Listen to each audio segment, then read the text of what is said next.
So uncertainty and disappointment is like a huge part of my business, especially when you're running an operation. You have like money that has to go out every month or every week or every couple days, and then you have money coming in maybe every couple days or once a week, once every 2 weeks, and things like that. So the cash flow and managing cash flow and things like that can definitely be difficult.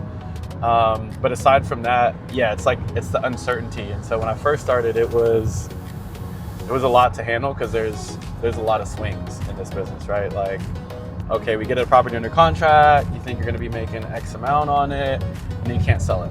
Or maybe you do sell it, and you're like, all right, bam, we sold that for $20,000, $25,000, and now you're going through the closing, and there's a title issue, right?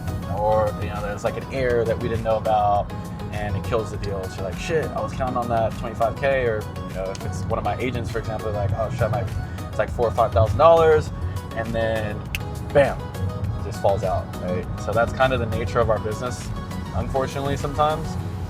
And that was a difficult thing for me to kind of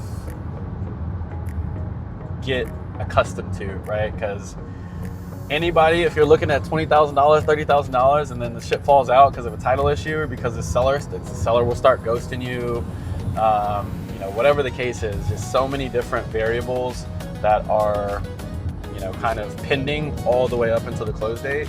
And so it's something where you're always kind of on edge, and something where I've had to learn how to manage my emotions throughout the entire situation, right? Like, you're gonna have a lot of highs, some very high highs when that deal closes, when you get everything done, or when you get it under contract. And then you're gonna have some lows where, oh man, everything's going wrong, everything's falling out of contract, or nothing's closing, or I had a slow month because it's the end of the year. There's just so many things where you have to manage and temper your expectations and emotions. And that's been one of the most difficult things for me, for sure, over the years, and one of the things that I would definitely encourage people to be aware of, as you work through this industry, or if you get into real estate investing or whatever.